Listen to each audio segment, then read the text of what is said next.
يضلل فلا هادي له وأشهد أن لا إله إلا الله وحده لا شريك له وأشهد أن محمدًا عبده ورسوله الذي أرسله بالحق بشيرًا ونذيرًا وداعيًا إلى الله بإذنه وسراجًا منيرًا. أما بعد،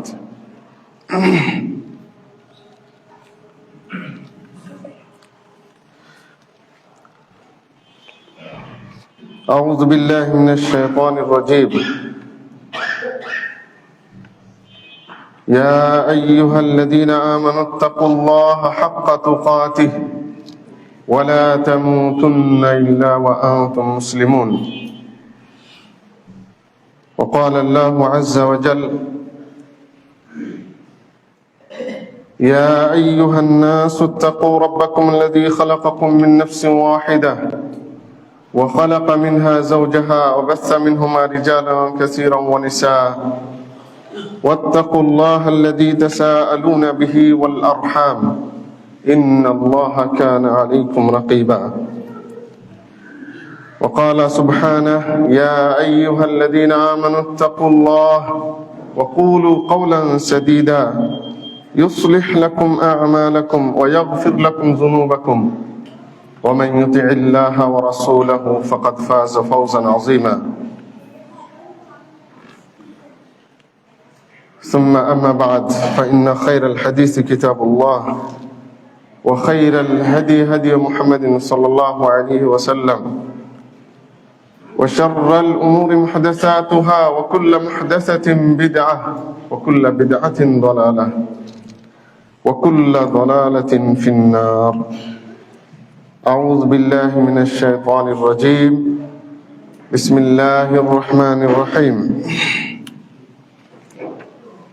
سبحان الذي أسرى بعبده ليلا من المسجد الحرام إلى المسجد الأقصى الذي باركنا حوله لنريه من آياتنا إنه هو السميع البصير. وقال الله عز وجل: ولقد رآه نزلة أخرى عند سدرة المنتهى عندها جنة المأوى. وقال النبي الأمين صلى الله عليه وسلم: لا تشد الرحال إلا إلى ثلاثة مساجد: مسجد الحرام ومسجد الأقصى ومسجد هذا. رواه البخاري। প্রশংসা নিবেদন করছি আল্লাহ রাব্বুল ইজ্জাতের শানে, যে আল্লাহ সুবহানাহু ওয়া তাআলা আমাদেরকে ঐতিহ্যবাহী বাইতুল মামুর চাঁদ জামে মসজিদে সালাতুল জুমা আদায় করার জন্য সমবেত হওয়ার তৌফিক দিয়েছেন। যে আল্লাহ সুবহানাহু ওয়া তাআলা আমাদেরকে সুস্থ রেখেছেন, নিরাপদে রেখেছেন, সে আল্লাহ সুবহানাহু ওয়া তাআলার সংক্ষিপ্ত আকারে শুকরিয়া আদায় করছি। আলহামদুলিল্লাহ। দুরূদ ও শান্তি ধারা বর্ষিত হোক মানবকুল শিরোমণি সৈয়দুল মুরসালিন খাতামুন নবীন মুহাম্মদ সাল্লাল্লাহু আলাইহি ওয়াসাল্লামের প্রতি। আল্লাহুম্মা সাল্লি আলাইহি আল্লাহুম্মা বারিক আলাইহি। সম্মানিত হাদিরিন, আজকের পবিত্র এই জুমার দিনে যে বিষয়টি সংক্ষিপ্ত আকারে তুলে ধরার চেষ্টা করব এই সংক্ষিপ্ত সময়ের মধ্যে, সেটি হচ্ছে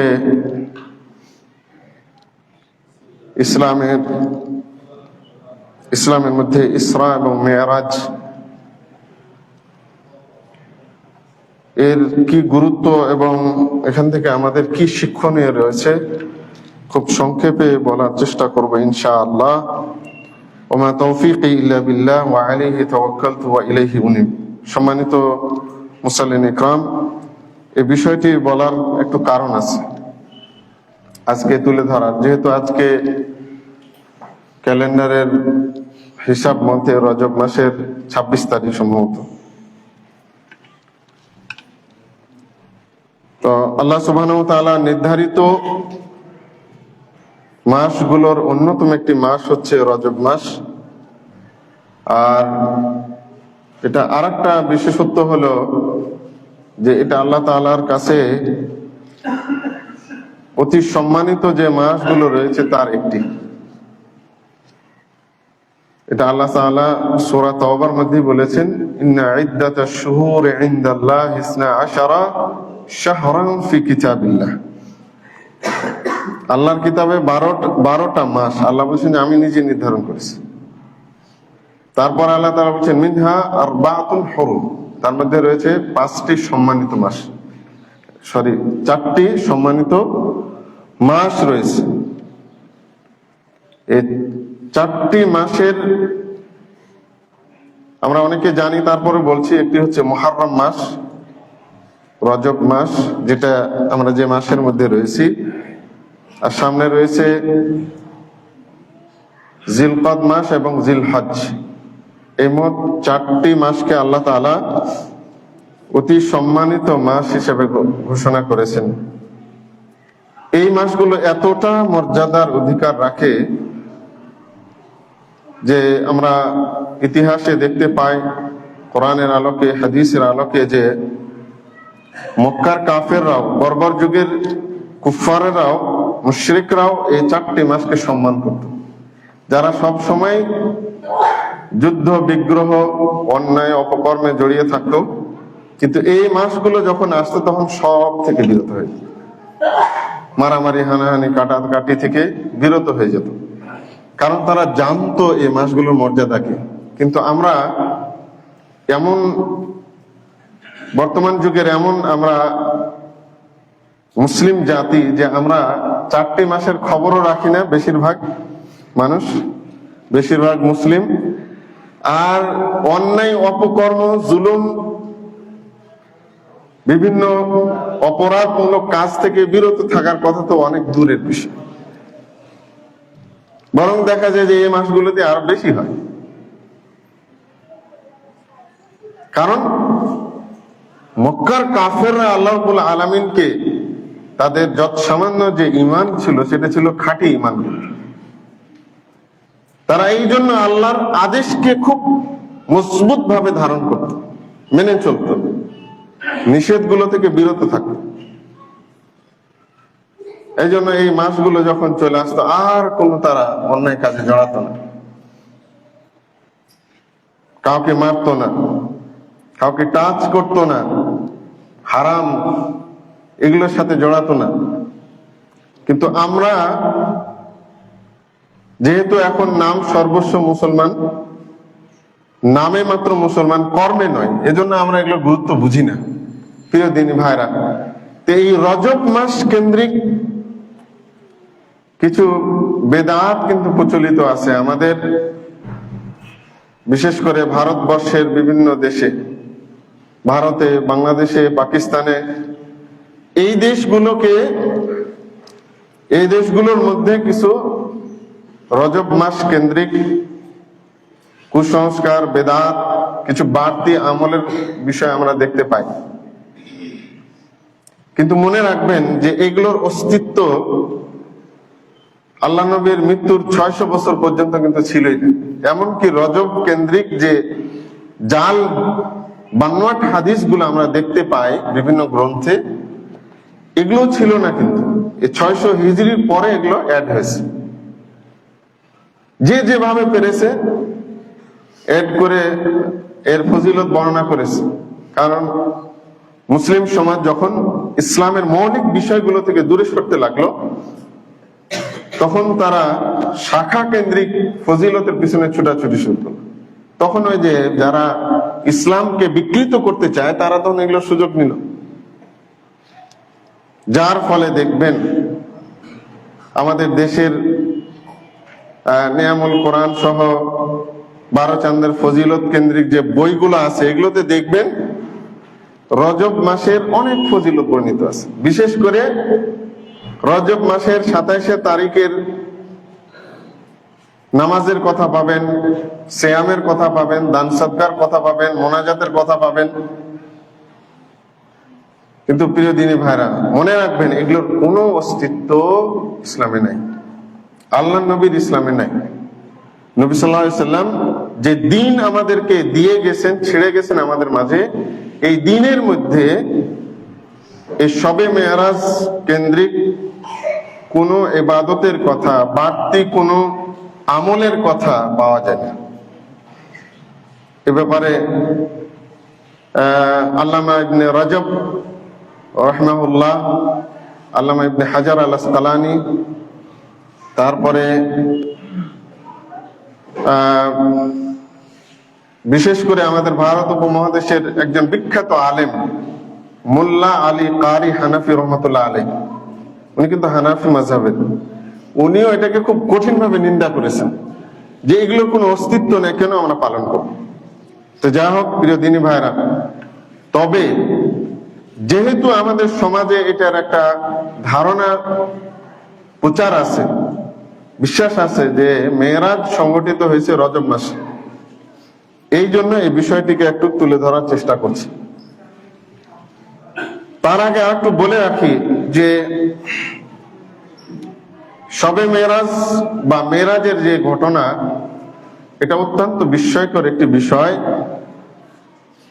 যেটার প্রমাণ আমরা কোরআনের বিশেষ করে দুইটি আয়াতের মধ্যে পাই। একটি হলো সূরা বনী ইসরাইলের প্রথম একটি আয়াত, আর একটা হচ্ছে সূরা নজমের 33 নম্বর আয়াত। এখানে আমরা দেখতে পাই যে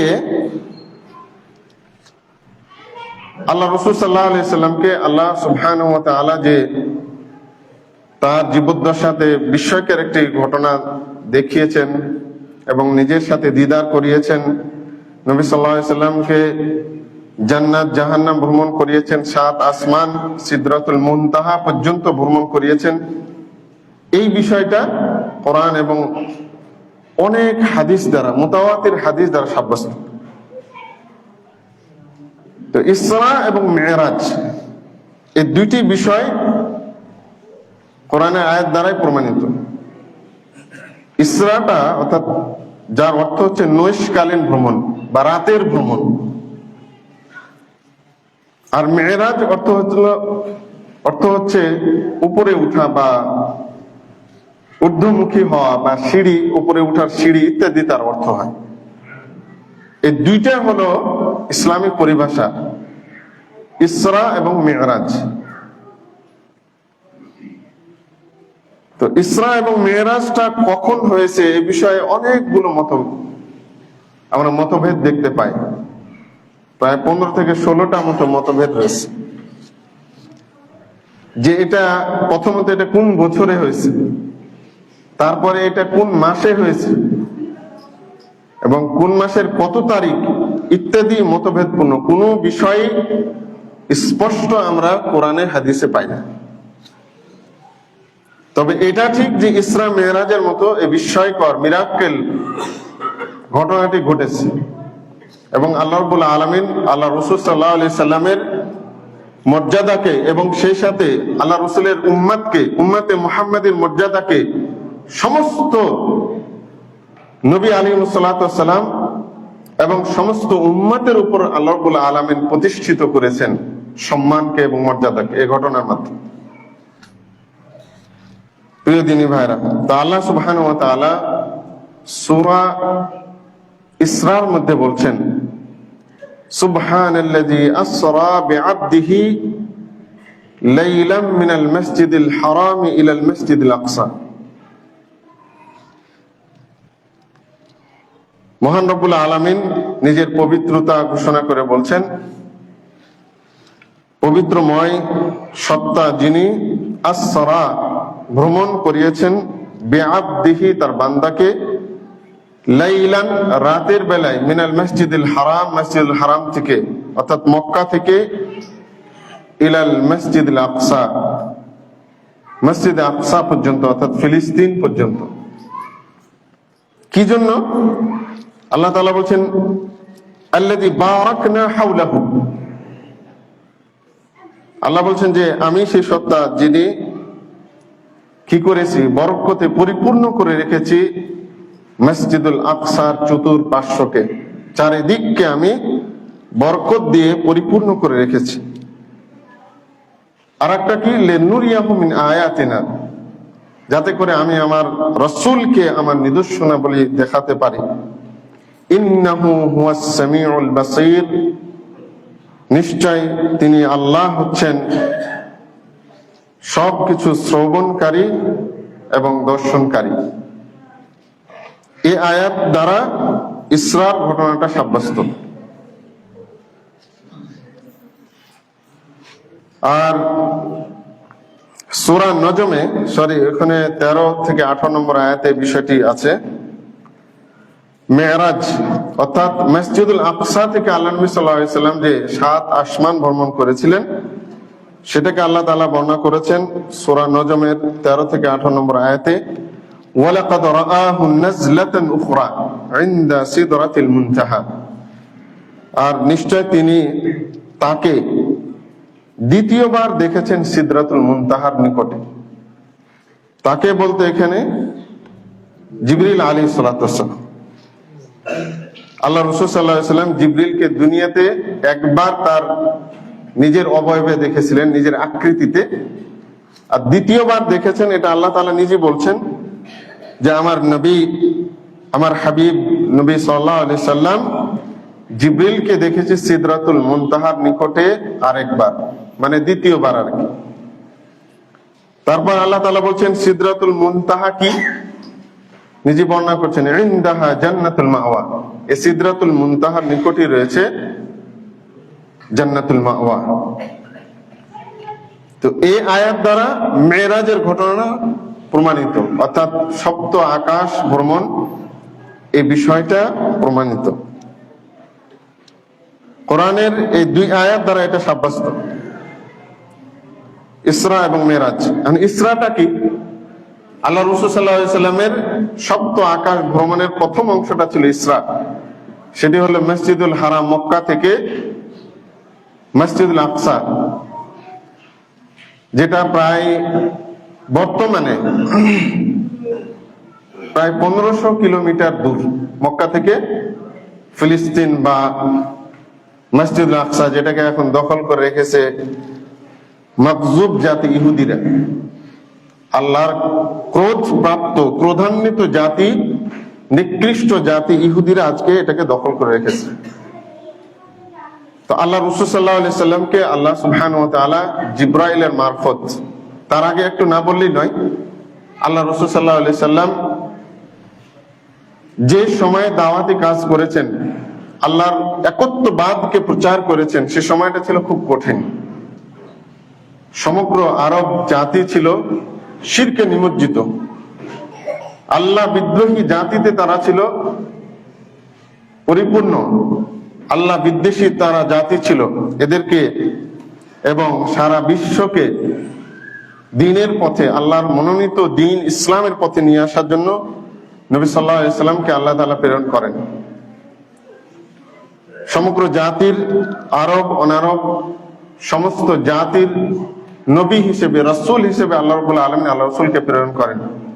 আল্লাহ রাসূল যখন প্রেরিত হন, তখন মক্কায় 360টি মূর্তির পূজা হতো। বিশেষ করে বাইতুল্লাহর মধ্যে, যেখানে আমরা হজ করতে যাই, এই কাবার মধ্যে প্রতিষ্ঠিত 360টি মূর্তি ছিল, যেখানে ইব্রাহিম ইসমাইলেরও মূর্তি ছিল আলাইহিস সালাতু ওয়াস সালাম। মূর্তি পূজা যেহেতু নাপাক, অপবিত্র, এটা থেকে জাতিকে পবিত্র করার জন্য আল্লাহ রাসূলকে প্রেরণ করলেন। আল্লাহ রাসূল সাল্লাল্লাহু আলাইহি সাল্লাম যখন দাওয়াত দিলেন, তখন মক্কার কাফেররা এটাকে অস্বীকার করলো। শুধু অস্বীকারই না, আল্লাহ রাসূল সাল্লাল্লাহু আলাইহি সাল্লামকে নানানভাবে তারা নির্যাতন করলো, এবং 2-4 জন যারা প্রাথমিক পর্যায়ে ইসলাম গ্রহণ করলো, তাদেরকে অকথ্যভাবে নির্যাতন, নিষ্পেষণ করেছে মক্কার কাফেররা। আল্লাহ রাসূল সাল্লাল্লাহু আলাইহি সাল্লাম বাদ যাননি।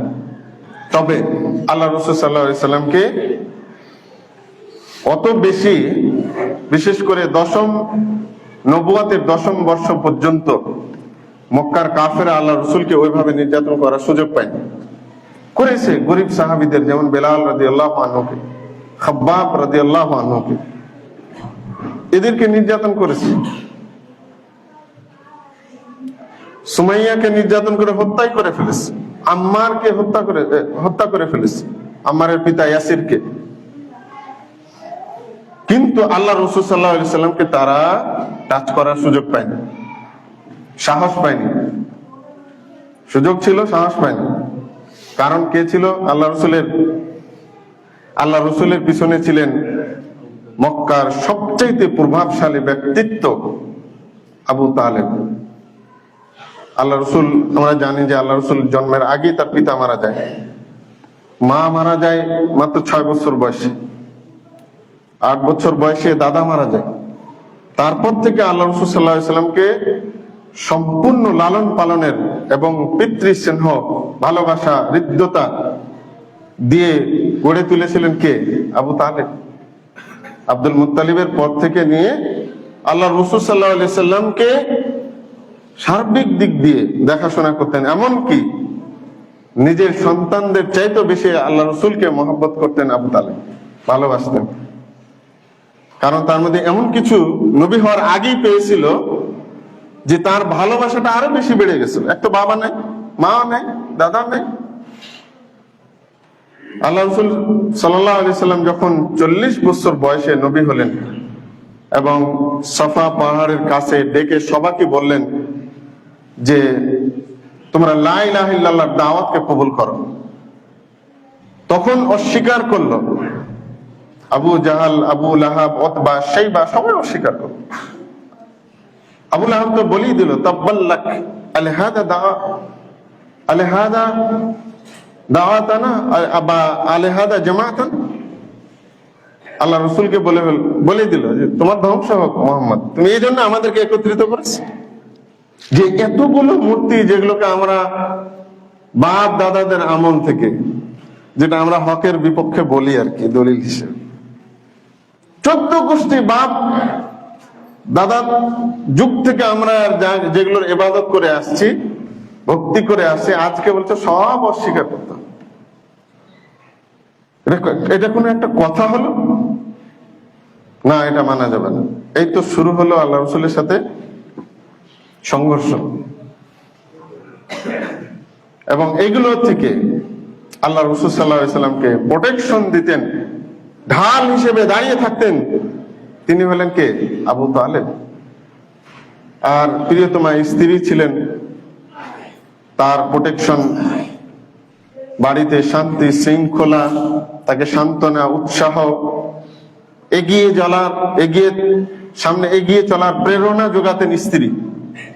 স্ত্রী যদি সত্যি নেককার হয়, সতী সাধী হয়, স্বামী ভক্ত হয়, তাহলে স্বামীর কিন্তু আগে এগিয়ে যাওয়ার, ভালো কিছু করার সে অনেক প্রেরণা, উৎসাহ খুঁজে পায়। আল্লাহ রসুল তেমনটি পেয়েছিলেন মা খাদিজা রাদিয়াল্লাহু আনহা। নবুয়াতের 10ম বছরে, হিজরতের 2-2.5 বছর আগে নবী সাল্লাল্লাহু আলাইহি সাল্লামের এই প্রিয় চাচা আবু তালেব কিন্তু মারা যায়, এবং ঠিক তার কয়েক মাস পরেই আল্লাহ রসুলের আরেকজন সহযোগিনী, প্রেরণা দানকারিণী, উৎসাহ দানকারিণী, সান্ত্বনা দানকারিণী, সফলতার চেঞ্জ মেকার স্ত্রী মা খাদিজাও মারা যায়। এই 2 জন মহান ব্যক্তিত্ব অল্প সময়ের মধ্যে মারা যায়। আল্লাহ রাসূল সাল্লাল্লাহু আলাইহি সাল্লাম অনেক নিরাশ হয়ে যান। ওই যে আমরা শুনি না যে আল্লাহ রাসূল সাল্লাল্লাহু আলাইহি সাল্লামকে উটের নাড়ি ভুড়ি সেজদারত অবস্থা চাপিয়ে দিয়েছিল। কখন? এই ঘটনার পরে, কি মা খাদিজার মৃত্যুর পরে এবং আল্লাহ রসুলের চাচা আবু তালেবের মৃত্যুর পরে কিন্তু এই যে নির্যাতনগুলো, চলার পথে কাঁটা বিছিয়ে দিত, উপর থেকে ময়লা ফেলতো, আল্লাহ রসুল সাল্লাল্লাহু আলাইহি সাল্লামকে নিপীড়নের সর্বোচ্চ পর্যায়ে চলে গেল। এমনকি আবু বকর রাদিয়াল্লাহু আনহু, এত ভাব গাম্ভীর্যপূর্ণ, এত মর্যাদাবান ব্যক্তি, তাকেও তারা নির্যাতনের শুরু করে দিল।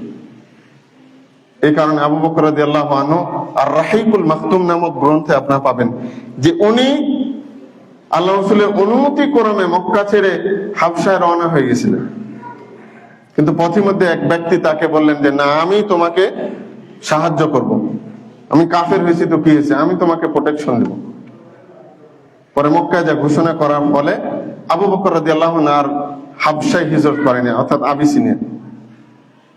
কিন্তু আল্লাহ রাসূল সাল্লাল্লাহু আলাইহি ওয়াসাল্লাম তো হিজরত করতে পারেন না যতক্ষণ না আল্লাহ অর্ডার করেন। আল্লাহ রাসূল অকথ্য নির্মম নির্যাতনের শিকার হতে থাকলেন একের পর এক মক্কার কাফেরদের।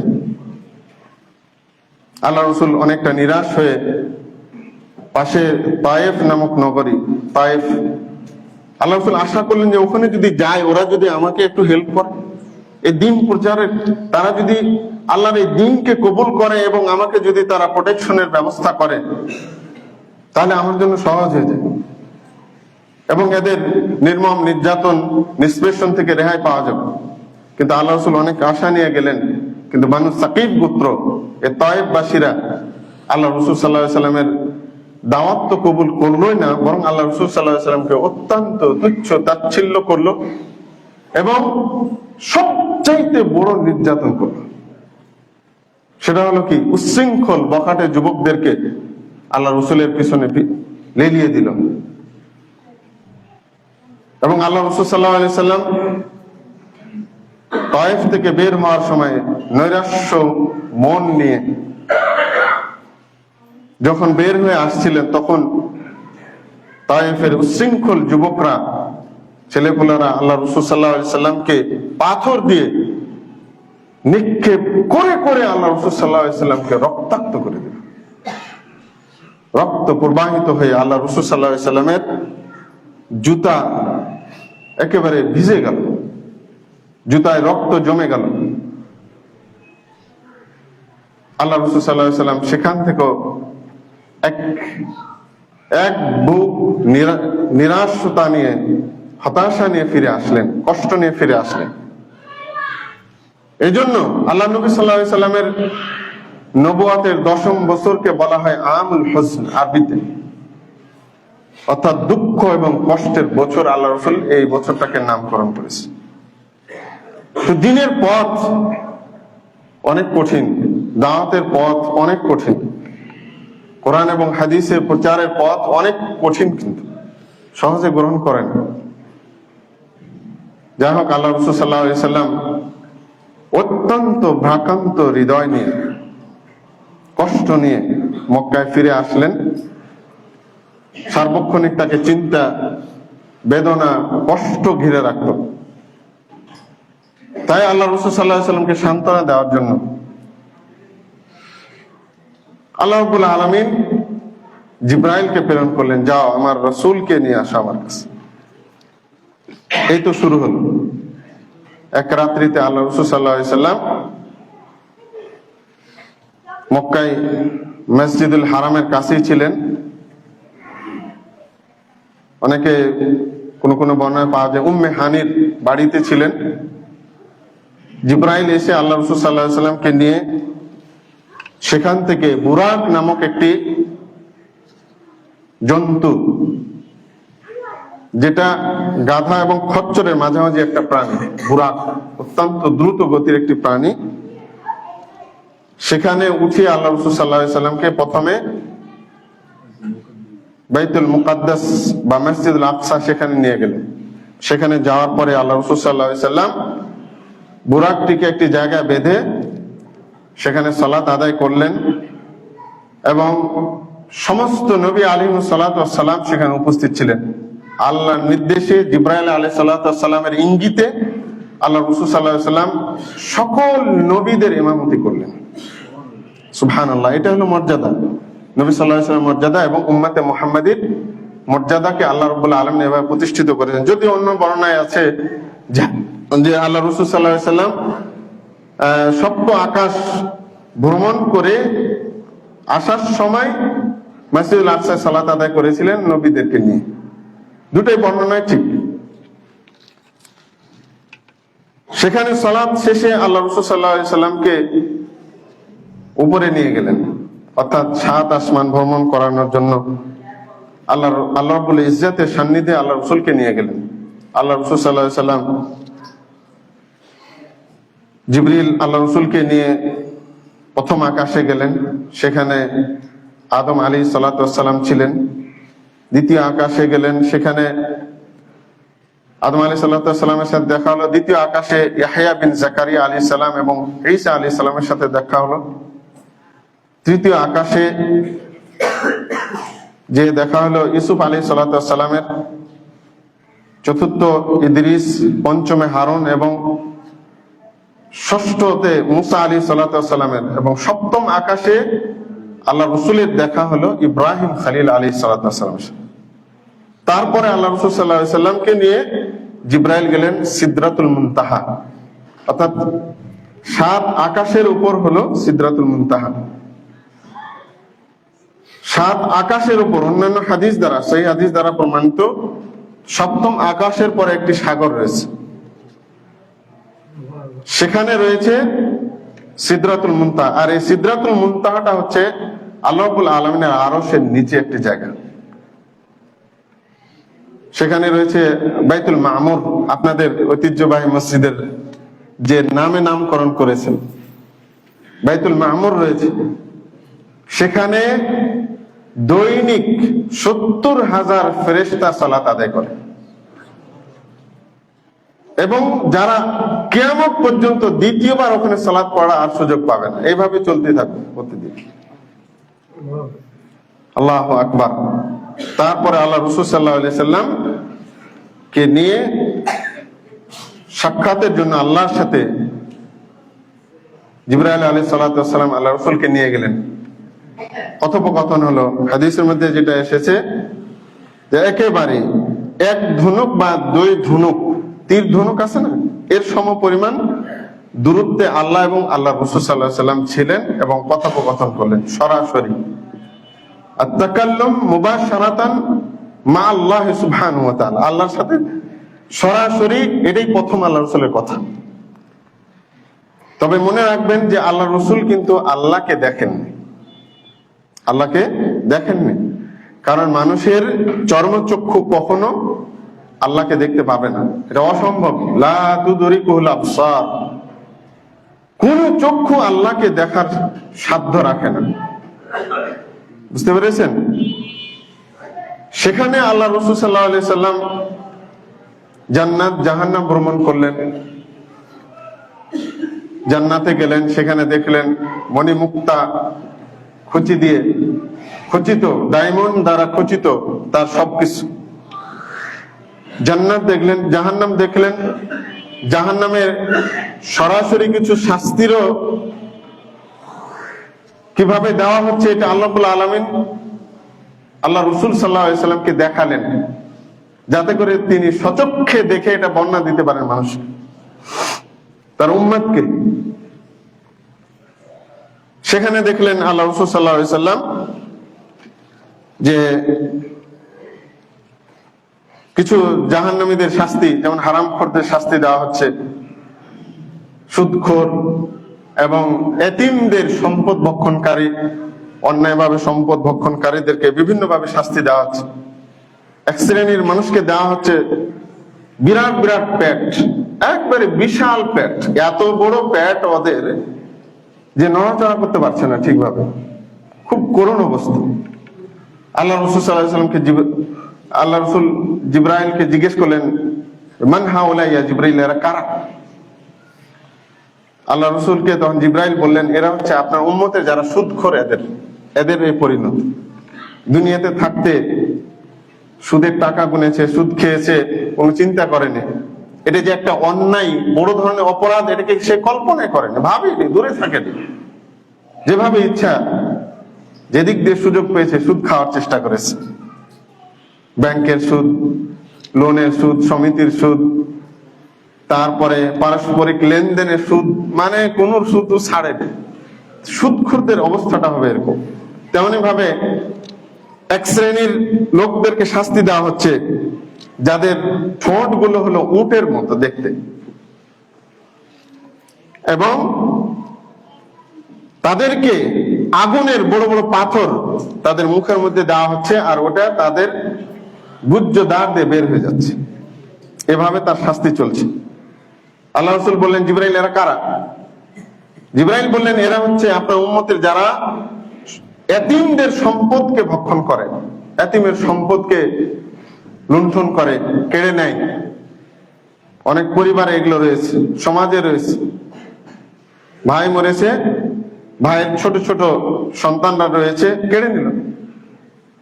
ভাবিকে সহ ভাতিজিকে বাড়ি থেকে বের করে দিল, বঞ্চিত করল। এবং সামাজিক ভাবে আরো যে, কারণ এরা দুর্বল, এই জন্য এদের সম্পদকে দখল করে নেয়। এই জন্য কাল কিয়ামতের দিনে এদের কঠিন শাস্তি হতে থাকবে। আল্লাহ রাসূল সাল্লাল্লাহু আলাইহি ওয়াসাল্লাম আরেক শ্রেণী দেখলেন যে পাশে রাখা আছে টাটকা গোশত। অনেক কিন্তু বর্ণনা আছে, আমি আর রাহিকুল মাকতুমের ইবনুল কাইয়িম আল জাওজি রাহমাতুল্লাহ আলাইহি যে বিষয়টাকে তুলে ধরেছেন এবং সাফিউর রহমান মুবারকপুরে আর রাহিকুল মাকতুমের মধ্যে উল্লেখ করেছে, আমি সেটা বলছি। তো দেখছেন যে পাশে রাখা আছে তাজা গোশত, তরতাজা গোশত, আর কিছু দূর আর পাশে আবার রয়েছে দুর্গন্ধযুক্ত গোশত। তো আশ্চর্যের বিষয় হলো এই লোকগুলো কি করছে, তাজা গোশত, টাটকা গোশত ওটা না খেয়ে খাচ্ছে কোনটা, দুর্গন্ধ পচা গোশত গুলো। আল্লাহ রাসূল জিজ্ঞেস করলেন এরা কারা? জিবরাইল বললেন এরা হচ্ছে আপনার উম্মতের ওই সমস্ত ব্যভিচারীরা যারা বৈধ পথে রিলেশন করতো না, যারা স্ত্রীদেরকে ছেড়ে পতিতাবৃত্তিদের সাথে পরকীয়া বা বিভিন্ন উপায়ে জেনা ব্যভিচারে জড়িত হতো, যারা জেনাই মগ্ন থাকতো এই দুনিয়াতে, তাদের এই শাস্তি দেওয়া হচ্ছে। আর একটা বর্ণনায় পাওয়া যায় যে একটা, আমরা যেমন ইটের খোলা দেখি না, ইট যেখানে পুড়ায় একটা সরুর উপরে যেখান দিয়ে আগুন ধোঁয়া বের হয়, এরকম অনেকটা দেখা যাচ্ছে দাও দাও করে আগুন জ্বলছে, আর কিছু যুবক যুবতী উপরে উঠছে আবার পড়ে যাচ্ছে ওই আগুনের সাথে, বের হওয়ার সুযোগ পাচ্ছে। আল্লাহ রসুলকে জানানো হলো এরাও হচ্ছে ওই দুনিয়াতে যারা জিএফ এর মাধ্যমে, জিএফ আর বিএফ নাম দিয়ে পরকীয়ার মাধ্যমে বিভিন্ন উপায়ে জেনা এবং ব্যভিচারে জড়াতো, তাদেরকে এভাবে শাস্তি দেওয়া হচ্ছে। আরেক শ্রেণীর শাস্তি, ব্যভিচারীকে শাস্তি দেওয়া হচ্ছে কিভাবে, যে তাদেরকে বড় বড় বর্ষিতে ঝুলিয়ে আকাশ এবং জমিনের মাঝখানে ঝুলিয়ে রাখা হয়েছে। তা আল্লাহ রাসূল জিজ্ঞেস করলেন কারা এরা? জিবরাইল বললেন যে আপনার উম্মতের ওই সমস্ত নারীরা, যেই সমস্ত নারীরা বিয়ে করার পরে ব্যভিচারের মাধ্যমে স্বামীর ঔরসজার সন্তান জন্ম না দিয়ে পরকীয়ার প্রেমিকের সন্তান কিংবা অনেক পরিবারে অতিরিক্ত মিলমিশের কারণে, ফ্রি মিক্সিং এর কারণে দেবরের সাথে ব্যভিচারের মাধ্যমে সন্তান জন্ম দিয়েছে। ও জানে যে এটা পরপুরুষের জন্মানো সন্তান, কিন্তু স্বামীকে পরিচয় দিচ্ছে যে এটা তোমারই সন্তান। বেচারা স্বামী তো জানি না, ওইভাবে তাকে লালন পালন, যার ফলে এদেরকে কঠিন শাস্তি এভাবে দেওয়া হচ্ছে। আরেক শ্রেণীর শাস্তি দেওয়া হচ্ছে, আল্লাহ নবী স্বচক্ষে দেখছেন যে কিছু লোক যাদের মাথাকে চূর্ণ বিচূর্ণ করা হচ্ছে পাথর দিয়ে, একটা জোরে বাড়ি দেওয়া হচ্ছে, এই পাথর ছিটকে যা পড়তেছে, আর এর ফলে এই ব্যক্তির মাথা একেবারে ছিন্ন বিচ্ছিন্ন হয়ে যাচ্ছে। ফেরেশতা পাথরটি আবার কুড়িয়ে নিয়ে আসতে আসতে আবার সে আগের মতো ভালো হয়ে যাচ্ছে। এই ভাবি তার শাস্তি চলছে। আল্লাহ রাসূল জিজ্ঞেস করলেন এরা কার? কেন এদেরকে শাস্তি দেওয়া হচ্ছে, এই কঠিন নির্মম শাস্তি? পাথর দিয়ে কেন চূর্ণ বিচূর্ণ করা হচ্ছে এদের মাথাকে? জিবরাইল বললেন এরা হচ্ছে আপনার উম্মতের ওই সমস্ত লোক যারা সালাত আদায় করতো না, নামাজ পড়তো না, বেনামাজি, নাম মুসলমান কিন্তু নামাজের সাথে সম্পর্ক নেই, তাআল্লুক নেই, কিংবা মাঝে মধ্যে পড়ে মাঝে মধ্যে পড়ে না, নামাজ পড়ে না। এই শ্রেণীর মানুষদেরকে শাস্তি দেওয়া হচ্ছে। আর এক শ্রেণীর মানুষকে শাস্তি দেওয়া হচ্ছে কিভাবে, যে তাদের নখগুলোকে তামার নখে পরিণত করা হয়েছে, আর ওই নখগুলো দিয়ে তার চেহারা, মুখমণ্ডলের গোশতগুলোকে এবং বুকের গোশতগুলোকে ছিঁড়ে ছিঁড়ে সে ফেলতেছে। ইয়াখমিশুনা উজুহাহুম ওয়া সুদুরাহুম, তারা তাদের মুখের এবং বুকের গোশতগুলোকে তারা এই তামার নখ দিয়ে নিজেরাই ছিঁড়তেছে কিছুক্ষণ পরে আবার ঠিক হয়ে যাচ্ছে, আবার ছুটতেছে, এভাবে তাদের শাস্তি চলছে। আল্লাহ রাসূল বললেন, এরা কারা? জিবরাইল বললেন, এরা হচ্ছে আপনার উম্মতের ওই সমস্ত লোকেরা যারা অন্যের নিন্দা করে বেড়ায়, গীবত করে বেড়ায়। গীবত করাকে খুব ইন্টারেস্টিং মনে করে, মজা মনে করে। কিছু সমাজে দেখবেন চরিত্র এই ধরনের বদ চরিত্রের অধিকারী, এর গীবত ওর সামনে, ওর গীবত ওর সামনে, ওখানে ওর কথা লাগানো, ওখানে ওর কথা লাগানো, এগুলি হলো তাদের কাজ। আল্লাহ রাসূল সচক্ষে যেগুলোর, যেই সমস্ত অপরাধের শাস্তির কথা আল্লাহ রাব্বুল আলামিন দিবেন বলে বর্ণিত হয়েছে হাদিসে এবং কোরআনে, আল্লাহ রাসূল এগুলো সচক্ষে দেখে এসেছে। তার মধ্যে একটা হলো গীবত, বেনামাজি, ব্যভিচারী, হারামখোরদের এই সমস্ত শাস্তি আল্লাহ রাসূল অবলম্বন করে এসেছে। এবং শুধু তাই নয়, আরেক শ্রেণীর বক্তা, আলেম, যারা মানুষের সামনে কোরআন হাদিসের কথা বলে, এদেরকেও খুব কঠিন ভাবে শাস্তি দেওয়া হচ্ছে। আল্লাহ রাসূল বললেন, এরা কারা? আল্লাহ রাসূলকে জিবরাইল বলেন, হাউলাই খুতাবা উম্মতিক, এরা হচ্ছে আপনার উম্মতের খতিবরা, বক্তারা, স্পিকার, যারা খুতবা দেয়, যারা লেকচার দেয়, যারা মাহফিলে বক্তাগিরি করে, মানুষকে দ্বীনের কথা বলে কিন্তু নিজে পালন করে না, নিজের ব্যাপারে উদাসীন, এদেরকে শাস্তি দেওয়া হচ্ছে। প্রিয় দিনী ভাই, এইগুলো আল্লাহ রাসূল সাল্লাল্লাহু আলাইহি ওয়াসাল্লাম নিজে দেখে এসেছে। তো এই মারাত্মক অপরাধ গুলো থেকে আমাদেরকে অবশ্যই বেঁচে থাকতে হবে। আল্লাহ আমাদের তৌফিক দান করুন। প্রিয় দিনী ভাইরা, এখন কথা হলো যে রজব কেন্দ্রিক বা শবে মেরাজ কেন্দ্রিক যে কিছু বেদাত চালু আছে কিছু কিছু সমাজে এখনো, তার মধ্যে একটি হচ্ছে সালাতুর রাগাইব, মানে বিশেষ পদ্ধতির নামাজ, যেখানে 12 রাকাত নামাজ পড়া হয় এবং 101 বার দরুদ পাঠ করা হয়। এই জঘন্য বেদাতটি আবিষ্কার হয় আল্লাহ রাসূলের মৃত্যুর প্রায় 600 বছর পরে। আরেকটি ইবাদত করা হয় 27শে রজবের দিন, সেটি হলো সিয়াম, রোজা রাখা হয় দিনের বেলায়। এটিও একটি বেদাত। সিয়াম রাখা কিন্তু অত্যন্ত ফজিলতপূর্ণ একটি ইবাদত, কিন্তু এটা আল্লাহ রাসূলের শবে মেরাজকে স্মরণ করে রাখাটা বেদাত। কারণ আল্লাহ রাসূল এটা রাখেননি, এই সিয়াম রাখেননি, আল্লাহ রাসূলের সাহাবীরা রাখেননি। তবে 13, 14, 15 যাদের অভ্যাস আছে, আইয়ামে বীজের সিয়াম, তারা অবশ্যই রাখবেন, কোনো সমস্যা নেই। যদি পড়েও যায় এই দিনে, সমস্যা নেই, আপনি সিয়াম রাখবেন। যাদের অভ্যাস আছে প্রত্যেক সপ্তাহে সোম এবং বৃহস্পতিবার সিয়াম রাখা, আপনি রাখবেন, কোনো সমস্যা নেই। যদি পড়েও যায় এতে কোনো সমস্যা নেই, ওটা বেদাত হবে না। কারণ আপনি তো রাখছেন আল্লাহ রাসূলের সাপ্তাহিক সিয়ামের অনুসরণ করে, আইয়ামে বীজের সিয়ামের অনুসরণ করে, কোনো সমস্যা নেই। কিন্তু বিশেষ করে শবে মেরাজের সিয়াম রাখবেন, এটা ঠিক নয়, এটা বেদাত। তেমনি ভাবে রাতের বেলায় সালাত আদায় করা, তাহাজ্জুদ সালাত আদায়, এটা অত্যন্ত ফজিলতপূর্ণ একটি ইবাদত। বিশেষ করে এই যে ইবাদতের মৌসুম কিন্তু চলছে, শীতকালীন দীর্ঘ রাত, লম্বা রাত, আপনি যদি 10টার সময় শুয়ে যান, আপনি নিশ্চিত ভাবে, আমি মনে করি যে 2টা থেকে 3টায় আপনার ঘুম ভেঙে যাবে। বা ধরেন 4টা, আরো 1 ঘন্টা প্রায় সময় থাকছে, 1-1.5 ঘন্টা। তাহাজ্জুদ এত বেশি ফজিলতপূর্ণ ইবাদত, আপনি যদি দুনিয়ার কোন আকাঙ্ক্ষা পূরণ করতে চান, বৈধ আকাঙ্ক্ষা, কিন্তু আবার হারাম আকাঙ্ক্ষা না,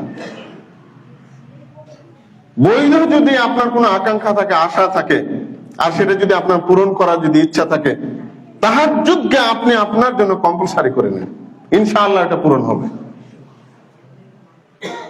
কিন্তু আবার ওই ব্যক্তির মতো না, নামাজ পড়ে না ঠিকই, কিন্তু ওই যে নিজের আকাঙ্ক্ষা পূরণের জন্য তাহাজ্জুদের নামাজ পড়ছে, এমনি তো জায়গা থেকে একটু পড়ে নিয়ে সমস্যা না, আগে ফরজ মেনটেন করবেন, তারপরে।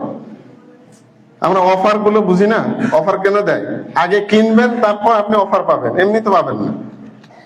প্রিয় দিনী ভাইরা, তো সালাতুত তাহাজ্জুদ এটা আপনি আদায় করবেন, যদি আপনার কন্টিনিউ এটা অভ্যাস থাকে, সমস্যা নেই। কিন্তু বিশেষ করে শবে বরাতের জন্য আপনি, বা শবে মেরাজের জন্য এটা করবেন, এটা ঠিক হবে না, এটা বেদাত হয়ে যাবে। কারণ এই ব্যাপারে সমস্ত বড় বড় বিদ্বানরা একমত যে সবে মেরাজ কেন্দ্রিক কোনো ইবাদত ইসলামে নাই। যা মানুষ করে বলে, যেমন জিয়ারত করে, কোরআন খানি করে, মিলাদ করে, আরো কত কি করে, এগুলো সবই হলো বেদাত, পরিত্যাজ্য বিষয়। প্রিয় দিনী ভাই, এখন কথা হলো এই ইসরা মেরাজ থেকে আমরা কি শিখতে পারি। এক নম্বর শিক্ষা হলো যে বাইতুল মাকদিস হচ্ছে এমন একটি জায়গা যেটা হলো মুসলমানদের কলিজা, এবং প্রায় আল্লাহ নবী ছাড়া সমস্ত নবী আলাইহিস সালাতু ওয়াস সালামের আগমনের স্থল হচ্ছে বাইতুল মাকদিস বা ফিলিস্তিন, যেটাকে দখল করে আছে ইহুদিরা। আমেরিকা ইউরোপের সহযোগিতা দখল করে আছে। একদিন ইনশাআল্লাহ এটা বিজয় হবে ইনশাআল্লাহ, কারণ এখানে মুসলমানদের বরকত রয়েছে। এই জায়গা যাদের দখল থাকবে তারা বিশ্ব শাসন করবে, এটাই হলো অনিবার্য বিষয়। এই জন্য এটাকে দখল করার জন্য ইহুদিরা যেমন মরিয়া দখলে রাখার জন্য, মুসলমানরাও তেমন, খ্রিস্টানরা তেমন। কারণ এখানে আল্লাহ রাসূল সাল্লাল্লাহু আলাইহি সাল্লাম এবং কয়েকজন নবী ছাড়া সমস্ত নবী আলাইহিস সালাতু ওয়াস সালামের জন্মস্থল, মৃত্যুস্থল, দাওয়াতের স্থল হলো বাইতুল মাকদিস, ফিলিস্তিন, সিরিয়া। বরকতের জায়গা এটা, আল্লাহ নিজেই তো বলছেন বরকতের জায়গা এটা, বরকতে আমি পরিপূর্ণ করে রেখেছি। এই জন্য এই বরকতপূর্ণ জায়গা যার দখলে থাকবে সেই বিশ্বকে শাসন করবে। আল্লাহ রাব্বুল আলামিন আমাদের মাঝে যেন ওমর বিন খাত্তাবের মতো, আবু উবাইদা বিন জাররাহ রাদিয়াল্লাহু আনহুর মতো, সালাহুদ্দিন আইয়ুবী রাহমাতুল্লাহ আলাইহির মতো বীর সেনানীর জন্ম হোক আমাদের ভিতরে, আমার আল্লাহ নবীর এই উম্মতের মধ্যে, এবং আবার মুসলমানদের দখলে আসুক, শাসনাধীন আসুক, এটা আমরা প্রত্যাশা করি এবং আল্লাহ রাব্বুল ইজ্জাতের কাছে কায় মনোবাক্যে আমরা এটাই মোনাজাত করি, এটাই প্রার্থনা করি। আল্লাহ তুমি কবুল করো, আল্লাহুম্মা আমিন। প্রিয় দিনী ভাইরা, তো এক নম্বর হলো শিক্ষণীয় বিষয় যে এটা হলো বাইতুল নবী আলাইহিস সালাতু ওয়াস সালামদের জায়গা, এখানে সব নবী এসেছেন, এবং এটার একমাত্র হকদার হলো উম্মতে মুহাম্মাদী, আর কোনো জাতি নয়। যদি ওরা দাবি করে, কিন্তু তাদের কোনো অধিকার নেই, কারণ তারা এখন মুশরিক হয়ে গেছে। ইহুদি নাসারা সবাই মুশরিক। এটা হলো মুসলিমদের জায়গা। তাছাড়া বাইতুল মাকদিস হচ্ছে এমন একটি জায়গা যেখানে সালাত আদায়ের জন্য সফর করা ইসলামে বৈধ। এই ছাড়া অন্য কোথায় নামাজের জন্য, নেকির জন্য সফর করা ইসলামের নাজায়েজ। টঙ্গীর ইজতেমায় আমরা যাই, ওখানে শরীক হলে একটা হজ নাকি হয়ে যায়, নাউজুবিল্লাহ। এটা কোথাও আছে নাকি? আল্লাহ নবী সহিহুল বুখারীর মধ্যে স্পষ্ট ভাবে বলে দিয়েছেন, আবু হুরায়রা রাদিয়াল্লাহু আনহু থেকে বর্ণিত, লা তুশাদ্দু রিহাল ইল্লা ইলা সালাসাতি মাসাজিদ, নেকির উদ্দেশ্যে তিনটি মসজিদ ছাড়া কোথাও আর সফর করা যাবে না। একটা হলো মসজিদুল হারাম, আরেকটা হলো মসজিদুল আকসা, আরেকটা হলো মসজিদে নববী। আর কোন মসজিদে সফর করা যাবে না নেকির উদ্দেশ্যে, সওয়াবের উদ্দেশ্যে। প্রিয় দিনী ভাইরা, দ্বিতীয় যেটা এখানে আমরা উপকার পাই সেটা হলো আল্লাহ রাসূল সাল্লাল্লাহু আলাইহি সাল্লামকে আল্লাহ রাব্বুল আলামিন মক্কা থেকে এই যে সপ্ত আকাশকে ভ্রমণ করালেন, কিন্তু আল্লাহ রাব্বুল আলামিন একটা কথা উল্লেখ করছেন কি, বিআবদিহি, তার বান্দাকে। বান্দা কাকে বলা হয়? বান্দা তো সবাই, কিন্তু আল্লাহ রাব্বুল আলামিন যাকে বান্দা হিসেবে কোরআনে উল্লেখ করেছেন তিনি অতিশয় সম্মানিত, মহা সম্মানিত ব্যক্তিত্ব। আর তিনি হলেন কে? মুহাম্মদুর রাসূল সাল্লাল্লাহু আলাইহি ওয়াসাল্লাম। 3 নম্বর বিষয় হলো অবশ্যই আমাদের এই আকীদা রাখতে হবে যে আল্লাহ রাসূল সাল্লাল্লাহু আলাইহি ওয়াসাল্লামের ইসরা মেরাজ ছিল সশরীরে। সশরীরে, এই আব্দুন শব্দ দ্বারা এটা বোঝা যায়। আব্দ মানে কি? আব্দ মানে হলো এমন একটি জীব যার মধ্যে রয়েছে দেহ, অর্থাৎ যার দেহ রয়েছে, সাথে কি রয়েছে? রূহ রয়েছে, বা অর্থাৎ আত্মা। আত্মা এবং দেহের সমন্বয়ে যে জিনিস তাকে বলা হয় কি? আব্দ। মানুষ মরে গেলে লাশ হয়ে যায়, রূহটা বের হয়ে গেলে তখন ওর নাম হয় কি? মাইয়িত বা লাশ। তখন সে সাধারণ মানুষ থাকে না। তো মানুষ বা মহান বান্দা নবী মুহাম্মদ সাল্লাল্লাহু আলাইহি সাল্লামকে আল্লাহ রাসূল আল্লাহ রাব্বুল আলামিন আব্দ বলে উল্লেখ করেছেন, এবং এটা সরাসরি হয়েছে, স্বপ্নে হয়নি। স্বপ্নে হলে তো মক্কার কাফেররা কি করতো? অস্বীকার করতো না, বলে স্বপ্নে তো হইতেই পারে, যে কোনো জায়গায় মানুষ ঘুরে আসতে পারে। আমেরিকা, ইউরোপে একই রাত্রে স্বপ্নের মধ্যে 1 ঘন্টার মধ্যে 5 মিনিটের মধ্যে ঘুরে চলে আসে। আল্লাহ রাসূল যখন বললেন, মক্কার কাফেররা এটাকে প্রথমে অস্বীকার করলো, এবং আল্লাহ রাসূলকে বললেন, মুহাম্মদ যদি তুমি ঠিকই ঘুরে আসো বাইতুল মুকাদ্দাস, তারা কিন্তু চিনতো এটা কত দূর। তারপর সপ্ত আকাশ ভ্রমণ করে একই রাত্রে অন্ধকার থাকতে তুমি ফিরে এসেছো, এটা বিশ্বাসযোগ্য না। আবু বকর রাদিয়াল্লাহু আনহুর কাছে খবর গেল, মক্কার কাফেররা বলে, আরে দেখছো আবু বকর, তোমার বন্ধু, তোমার নাকি নবী মুহাম্মদ বলছে এই একই রাত্রে অন্ধকার থাকা অবস্থাতেই সে বাইতুল মাকদিস গেছে, সেখান থেকে সপ্ত আকাশ ভ্রমণ করে আবার চলে এসেছে। এটা কি বিশ্বাসযোগ্য? কত বড় মিথ্যুক তোমার নবী, দেখো তোমার বন্ধু। নাউযুবিল্লাহি মিন যালিক। আবু বকর বললেন যে এটা কে বলেছে? বলছে, আরে তোমার বন্ধু মুহাম্মদ বলেছে। বলছে, তাই নাকি? উনি যদি বলে থাকে তাহলে ঠিকই বলেছেন, সত্য, একেবারে 100% সত্য, এতে কোনো সন্দেহ নেই। তখন থেকে আবু বকর রাদিয়াল্লাহু আনহুকে কি বলা হয়? সিদ্দিকে আকবর, বা আবু বকর যোগ হলো সিদ্দিক। বুঝতে পেরেছেন? তারপরে আল্লাহ রাসূল সাল্লাল্লাহু আলাইহি সাল্লাম মক্কায় বাইতুল্লাহর হিজরে দাঁড়িয়ে মক্কার কাফেররা বিভিন্ন প্রশ্ন করতে লাগলো, আরে তুমি যদি যেয়ে থাকো বলো মসজিদুল আকসাটা কেমন, কোন জায়গায় কি আছে? কারণ ওরা অনেক সময় ব্যবসায়িক সফরে গেছে, দেখে এসেছে। আল্লাহ রাসূল সাল্লাল্লাহু আলাইহি সাল্লাম, সহিহ বুখারীর হাদিস, আল্লাহ রাব্বুল আলামিন আল্লাহ রাসূলের কাছে পুরা মসজিদুল আকসা এবং আশেপাশের জায়গাগুলোকে আল্লাহ রাসূলের সামনে তুলে ধরলেন, এবং মক্কার বাইতুল্লাহর কাছে দাঁড়িয়ে দাঁড়িয়ে আল্লাহ রাসূল সাল্লাল্লাহু আলাইহি ওয়াসাল্লাম হিজর নামক জায়গায় একে একে মক্কার কাফেরদের সব প্রশ্নের উত্তর দিয়ে দিলেন। এখানে অমুক জিনিস আছে, এখানে অমুক জিনিস, অমুক। প্রিয় দিনী ভাইরা, তো যা হোক, আল্লাহ রাসূল সাল্লাল্লাহু আলাইহি সাল্লামের এই ভ্রমণ ছিল সশরীরে, কোন রূহের মাধ্যমে বা স্বপ্নের মাধ্যমে ছিল না, সশরীরে এটা ছিল। 5 নম্বর হচ্ছে যে আল্লাহ নবী হলেন সমস্ত নবীদের সেরা নবী, এতে কোনো সন্দেহ নাই। 6 নম্বর হলো যে আল্লাহ নবী সাল্লাল্লাহু আলাইহি ওয়াসাল্লাম সমস্ত নবীদের সাথে মোলাকাত করেছেন। 7 নম্বর শিক্ষা হলো যে আল্লাহ রাব্বুল আলামিন সর্ব জায়গায় অবস্থান করেন না। কোথায় থাকেন? সপ্ত আকাশে, আরশে আজিমের উপরে। এটা এই প্রমাণ করে। আমাদের দেখবেন অনেক বেদাতি হুজুর খুব মজা করে মেরাজের ঘটনা বর্ণনা করবে, এবং আল্লাহ রাসূল কিভাবে গেলেন এটা আর একটু রংচং লাগে, আরো সুন্দর করে বলে। আমরা তো এভাবে পারি না। কিন্তু ও কি যখন আবার জিজ্ঞেস করবেন যে বলেন তো আল্লাহ কোথায়, বলে আল্লাহ সব জায়গায় আছে। নাউযুবিল্লাহ মিন যালিক। যদি আল্লাহ সব জায়গায় থাকতো তা আল্লাহ নবীকে এই সব আকাশ যাওয়ার কি দরকার ছিল? বলেন, কোন প্রয়োজন ছিল? এটা একটা অপবাদ আল্লাহরই উপর। আল্লাহ বলছেন সূরা তাহার মধ্যে, আর রহমান আলা আরশি ইস্তাওয়া, আমি দয়াময় রব্বুল আলামিন রহমান আরশের উপরে থাকে। আরশ কোথায়? সপ্ত আকাশের উপর। তো আমাদের এখানে 7 নম্বর শিক্ষাটা হলো যে আল্লাহ সুবহানাহু ওয়া তাআলা সর্বত্র না, কোথায় আছেন? সপ্ত আকাশে, আরশে আজিমের উপর আছেন। 8 নম্বর শিক্ষা হলো যে মৃত্যুর পরে মানুষের যে শাস্তি শুরু হবে, যদি ভালো হয় জান্নাতের সুঘ্রাণ পাবে, আস্বাদন করতে হবে। যদি খারাপ হয় শাস্তি কিন্তু শুরু মৃত্যুর পর থেকে। এই হাদিস তার প্রমাণ, এই ইসরা মেরাজের ঘটনা তার প্রমাণ। কারণ এই গীবতখোর, বেনামাজি এবং জানি ব্যক্তিদের শাস্তি আল্লাহ রাসূল একেবারে সরাসরি প্রত্যক্ষ করে এসেছেন, দেখে এসেছে।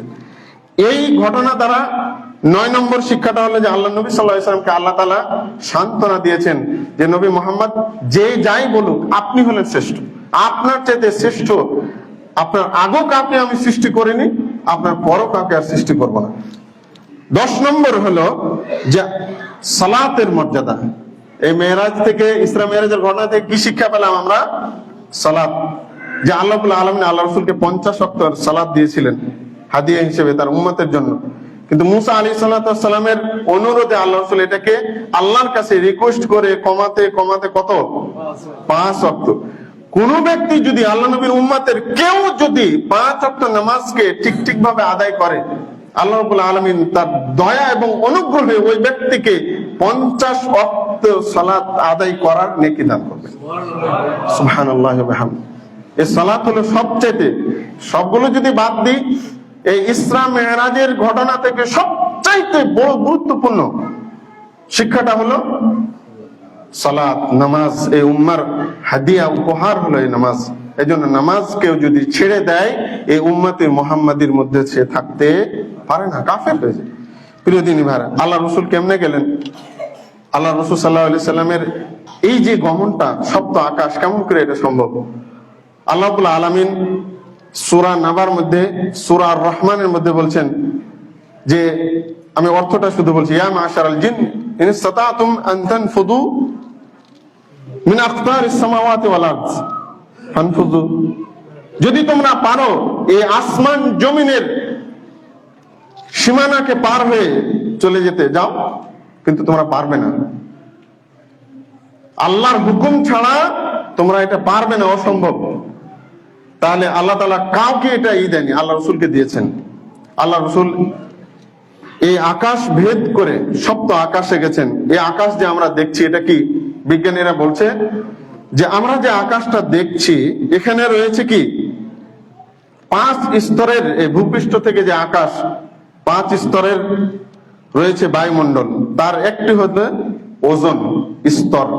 যেই ওজোন স্তরটা সূর্যের অতি বেগুনি রশ্মি এবং উল্কাপিণ্ডর দ্রুত গতিতে ছুটে আসা উল্কাপিণ্ডের আঘাত থেকে এই দুনিয়াকে আল্লাহ রাব্বুল আলামিন এই 5 স্তরের বায়ুমণ্ডলের মাধ্যমে, বিশেষ করে ওজোন স্তরের মাধ্যমে আল্লাহ রাব্বুল আলামিন এটাকে ঠেকান। এজন্য এটাকে বলা হয়, এই ওজোনটাকে, ওজোন স্তরটাকে বলা হয় প্রোটেকশন শিল্ড। যদি এটা না থাকতো কি হতো?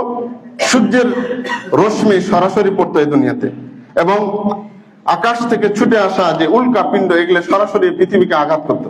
দেখেন না মাঝে মাঝে যারা একটু পড়াশোনা করেন, বিজ্ঞানীরা বলে যে অমুক দিন অমুক ঘটনা, দুর্ঘটনা ঘটবে, যদি এটা আসে তাহলে ধ্বংস হয়ে যাবে পৃথিবী, একটা উল্কাপিণ্ড যদি। তা আল্লাহ রাব্বুল আলামিন এটাকে রক্ষা করেছেন। তার উপরে রয়েছে বায়ুশূন্য ইথার স্তর, বায়ুশূন্য ইথার স্তর। এই ইথর স্তরে সেখানে রয়েছে কি, এই যে আমরা তারকাগুলো দেখি, লক্ষ লক্ষ কোটি কোটি তারকা, গ্যালাক্সি, তার মধ্যে একটি যেটি সবচাইতে দূরে যে তারকাটি অবস্থান করছে, এটি পৃথিবী থেকে প্রায় 1300 কোটি আলোকবর্ষ দূরে। এখন আলোকবর্ষকে আমরা তো বুঝি না, আলোকবর্ষ হলো তার গতিটা হলো প্রতি সেকেন্ডে 3 লক্ষ কিলোমিটার। সুবহানাল্লাহি ওয়া বিহামদিহি। বিজ্ঞানী আইনস্টাইন বলতেছে যে এই পৃথিবীটা, যেটাকে মুহিতুল কাউন বলা হয় আরবিতে, এই পৃথিবীর পুরা ব্যাপ্তিটা হচ্ছে, বিস্তৃতিটা হচ্ছে কত? 2000 মিলিয়ন আলোক বর্ষের মতো। তার এটা একটা ধারণা আর কি বিজ্ঞানী। প্রিয় দিনী ভাইরা, তো এই যে উল্কাপিণ্ড, এই স্তর, এই ওজোন স্তর, এই বায়ুমণ্ডল, সবকিছুকে ছেদ করে এত কিছু অগ্নি স্ফুলিঙ্গকে মারিয়ে যে নবী মুহাম্মদুর রাসূল সাল্লাল্লাহু আলাইহি ওয়াসাল্লামকে আল্লাহ ভ্রমণ করালেন, এর চাইতে মিরাকেল আর পৃথিবীতে কি হতে পারে? এজন্য আমরা শ্রেষ্ঠ নবীর শ্রেষ্ঠ উম্মত, আমাদের উচিত হবে আল্লাহ এবং রাসূলের কাছে নিজেদের ইচ্ছাকে সমর্পণ করা এবং সেই অনুযায়ী নিজেদের লাইফ স্টাইলকে সাজানো, নিজেদের জীবনটাকে পরিচালনা করা। আল্লাহ রাব্বুল আলামিন আমাদেরকে এই যে ইসরা মেরাজের মিরাকেল এবং বিস্ময়কর যে ঘটনা আজকে আমরা শুনলাম এবং আগে যা জেনেছি, আজকে যে আবার শুনলাম, আল্লাহ যেন আমাদের এখান থেকে শিক্ষা গ্রহণ করে এবং ইসরা মেরাজের মূল শিক্ষা, আকীদা বিষয় যে আল্লাহ হলেন সপ্ত আকাশে, আরশে আজিমে, এটা আমাদের ঠিক করতে হবে। সর্বত্র বিরাজমানে আকীদাকে ছুঁড়ে ফেলে দিতে হবে। আর আমলের ক্ষেত্রে আমাদের অবশ্যই সালাতটাকে আমাদের জীবনের একেবারে অবধারিত একটি অংশ হিসেবে আল্লাহ রাব্বুল আলামিন আমাদের গ্রহণ করার, সুন্নাহ অনুযায়ী, দ্বীন অনুযায়ী, নিজের মন গড়া, কারীর মন গড়া মত অনুযায়ী সবকিছুকে প্রত্যাখ্যান করে আল্লাহ এবং রাসূলের মত এবং তাদের দেওয়া দ্বীন অনুযায়ী, সুন্নাহ অনুযায়ী, পদ্ধতি অনুযায়ী আল্লাহ যেন আমাদের সকল বিদআতকে ছুঁড়ে ফেলে চলার তৌফিক দান করেন। আল্লাহুম্মা আমিন।